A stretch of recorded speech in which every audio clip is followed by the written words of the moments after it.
To see you. Good to see you. We talked last year when you were also in all the movies at the Oh, festival. sick. Love the shoes. Thanks, man. March. So tell me about this project, your personal stake in it. Why this right now?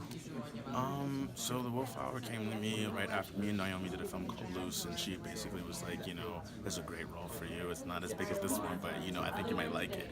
And I read the script, and it was just the world that was so fascinating to me. And just seeing the relationship between my character and Naomi's character, and seeing this kid who didn't necessarily have all the privilege that she necessarily had, but still was able to fight and make his way every day, and kind of an odd pairing growing together, and he's learning to be more sympathetic while she's learning to be less of a victim and empowering herself again. So you're really blowing up. Your talent is being recognized by a lot of talented artists.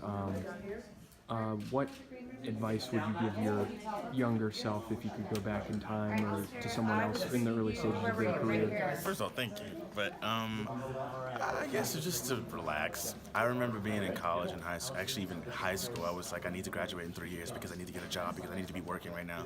And I was not enjoying the process. And now that I've gotten here, I was like, well, I'm still kind of like, how am I at Sundance? And how am I in a movie?